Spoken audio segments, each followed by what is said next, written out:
Mother and Daughter by Gary Soto.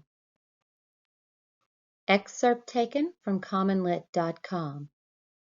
Finding Figurative Language in What We Read. 8th grade, English Language Arts, Southern Middle School.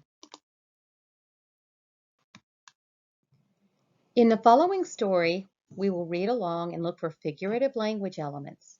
As we see these elements, they will be highlighted. We will decide what the overall meaning and the tone of the story may be.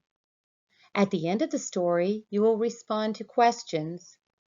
Finally, you will write a response to a question regarding an element of figurative language from the story about its meaning and its tone.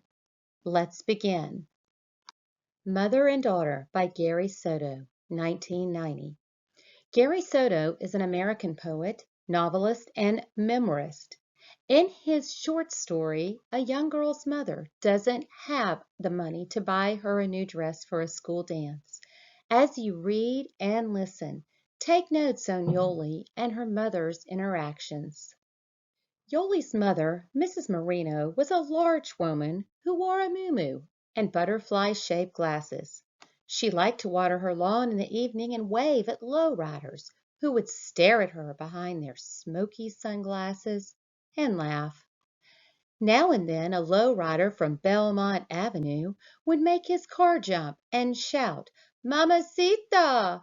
But most of the time they just stared and wondered how she got so large.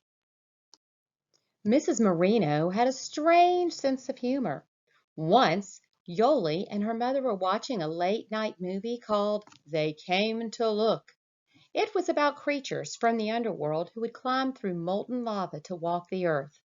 But Yoli, who had played soccer all day with the kids next door, was too tired to be scared. Her eyes closed but sprang open when her mother screamed, "Look, Yoli! Oh, you missed the scary part. The guy's face was all ugly." But Yoli couldn't keep her eyes open. They fell shut again and stayed shut, even when her mother screamed and slammed a heavy palm on the arm of her chair. "Mom, wake me up when the movie's over so I can go to bed," mumbled Yoli. "Okay, Yoli, I'll wake you," said her mother through a mouthful of popcorn. But after the movie ended, instead of waking her daughter, Mrs. Marino laughed under her breath, turned the TV and lights off, and tiptoed to bed. Yoli woke up in the middle of the night and didn't know where she was. For a moment, she thought she was dead. Maybe something from the underworld had lifted her from her house and carried her into the earth's belly. She blinked her sleepy eyes, looked around at the darkness, and called, "Mom, Mom, where are you?" But there was no answer, just the throbbing hum of the refrigerator. Finally, Yoli's grogginess cleared, and she realized her mother had gone to bed, leaving her on the couch. Another of her little jokes. But Yoli wasn't laughing. She tiptoed into her mother's bedroom with a glass of water and set it on the nightstand next to the alarm clock. The next morning Yoli woke to screams. When her mother reached to turn off the alarm, she had overturned the glass of water. Yoli burned her mother's morning toast and gloated, "Ha ha, I got you back. Why did you leave me on the couch when I told you to wake me up?" Despite their jokes, mother and daughter usually got along. They watched bargain matinees together and played croquet in the summer and checkers in the winter. Mrs. Marino encouraged Yoli to study hard because she wanted her daughter to be a doctor. She bought Yoli a desk, a typewriter, and a lamp that cut glare so her eyes would not grow tired from hours of studying. Yoli was slender as a tulip, pretty, and one of the smartest kids at St. Teresa's. She was captain of crossing guards, an altar girl, and a whiz in the school's monthly spelling bees. "Tienes que estudiar mucho," Mrs. Marino said, every time she propped her work-weary feet on the hassock. You have to study a lot. Then you can get a good job and take care of me." "Yes, Mama," Yoli would respond, her face buried in a book. If she gave her mother any sympathy, she would begin her stories about how she had come with her family from Mexico with nothing on her back but a sack with 3 skirts, all of which were too large by the time she crossed the border because she had lost weight from not having enough to eat. Everyone thought Yoli's mother was a riot. Even the nuns laughed at her antics. Her brother Raoul, a nightclub owner, thought she was funny enough to go into show business. But there was nothing funny about Yoli needing a new outfit for the 8th grade fall dance.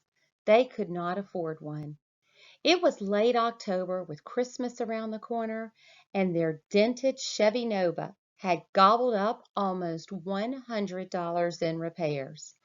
"We don't have the money," said her mother, genuinely sad because they couldn't buy the outfit, even though there was a little money stashed away for college. Mrs. Marino remembered her teenage years and her hard-working parents who picked grapes and oranges and chopped beets and cotton for meager pay around Kerman. Those were the days when new clothes meant limp and out-of-style dresses from St. Vincent de Paul. The best Mrs. Marino could do was buy Yoli a pair of black shoes with velvet bows and fabric dye to color her white summer dress black. "We can color your dress so it will look brand new," her mother said brightly, shaking the bottle of dye as she ran hot water into a plastic dish tub. She poured the black liquid into the tub and stirred it with a pencil. Then slowly and carefully she lowered the dress into the tub. Yoli couldn't stand to watch. She knew it wouldn't work. It would be like the time her mother stirred up a batch of molasses for candy apples on Yoli's birthday. She had dipped the apples into the goo and swirled them, seemed to taunt Yoli by singing "Las Mañanitas" to her. When she was through, she set the apples on wax paper. They were hard as rocks and hurt the kids' teeth. Finally, they had a contest to see who could break the apples open by throwing them against the side of the house. The apples shattered like grenades, sending the kids scurrying for cover, and in an odd way, the birthday party turned out to be a success. At least, everyone went home happy. To Yoli's surprise, the dress came out shiny black. It looked brand new and sophisticated, like what people in New York would wear. She beamed at her mother, who hugged Yoli and said, "See, what did I tell you?" The dance was important to Yoli because she was in love with Ernie Castillo, the 3rd best speller in the class. She bathed, dressed, did her nails and her hairs, and primped until her mother yelled, "All right, all ready." Yoli sprayed her neck and wrists with Miss Marino's Avon perfume and bounced into the car. Mrs. Marino let Yoli out in front of the school. She waved and told her to have a good time, but behave herself, then roared off, blue smoke trailing from the tailpipe of the old Nova. Yoli ran into her best friend Janice. They didn't say it, but each thought the other was the most beautiful girl at the dance. The boys would fall over themselves asking them to dance. The evening was warm, but thick with clouds. Gusts of wind picked up the paper lanterns hanging in the trees and swung them, blurring the night with reds and yellows.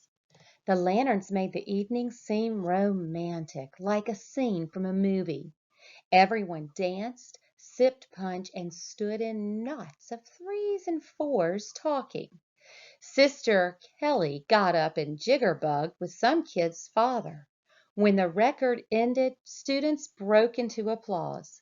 Janice had her eye on Frankie Ledesma, and Yoli, who kept smoothing her dress down when the wind picked up, had her eye on Ernie.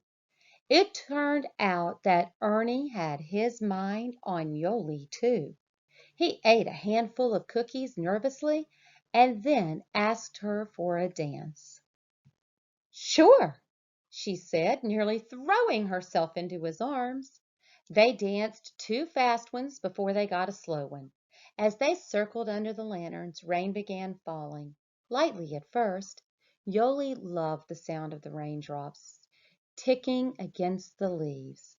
She leaned her head on Ernie's shoulder, though his sweater was scratchy. He felt warm and tender. Yoli could tell that he was in love, and with her, of course. The dance continued successfully, romantically, until it began to pour. "Everyone, let's go inside, and boys, carry in the table and record player," Sister Kelly commanded. The boys and girls raced into the cafeteria. Inside, the girls, drenched to the bone, hurried to the restrooms to brush their hair and dry themselves. One girl cried because her velvet dress was ruined. Yoli felt sorry for her and helped her dry the dress off with paper towels, but it was no use. The dress was ruined. Yoli went to a mirror. She looked a little gray now that her mother's makeup had washed away, but not as bad as some of the other girls. She combed her damp hair, careful not to pull too hard. She couldn't wait to get back to Ernie. Yoli bent over to pick up a bobby pin, and shame spread all across her face. A black puddle was forming at her feet. Drip, black, drip, drip, black, drip. The dye was falling from her dress like black tears. Yoli stood up. Her dress was now the color of ash. She looked around the room. The other girls, unaware of Yoli's problem, were busy grooming themselves. What could she do? Everyone would laugh. They would know she dyed an old dress because she couldn't afford a new one. She hurried from the restroom with her head down, across the cafeteria floor, and out the door. She raced through the storm, crying as the rain mixed with her tears and ran into twig-choked gutters. When she arrived home, her mother was on the couch eating cookies and watching TV. "How was the dance, mija? Come watch the show with me. It is really good." Yoli stomped head down to her bedroom. She undressed and threw the dress on the floor. Her mother came into the room. "What's going on? What's all the racket, baby?" "The dress! It's cheap. It's no good." Yoli kicked the dress at her mother and watched it land in her hands. Mrs. Merino studied it closely, but couldn't see what was wrong. "What's the matter?" "It's just a bit wet." "The dye came out, that's what." Mrs. Merino looked at her hands and saw the grayish dye puddling in the shallow lines of her palms. "Poor baby," she thought, her brow darkening as she made a sad face. She wanted to tell her daughter how sorry she was, but she knew it wouldn't help. She walked back to the living room and cried. The next morning mother and daughter stayed away from each other. Yoli sat in her room, turning the pages of an old 17, while her mother watered her plants with a Pepsi bottle. "Drink, my children," she said loud enough for Yoli to hear. She let the water slurp into pots of coleus and cacti. "Water is all you need.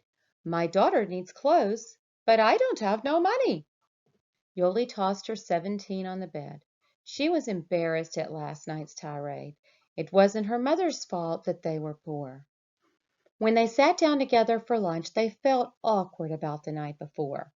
But Mrs. Merino had made a fresh stack of tortillas and cooked up a pan of chili verde, and that broke the ice.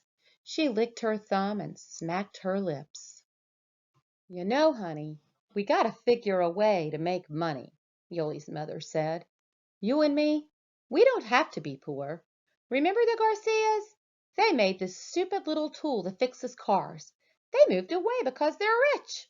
That's why we don't see them no more." "What can we make?" asked Yoli. She took another tortilla and tore it in half.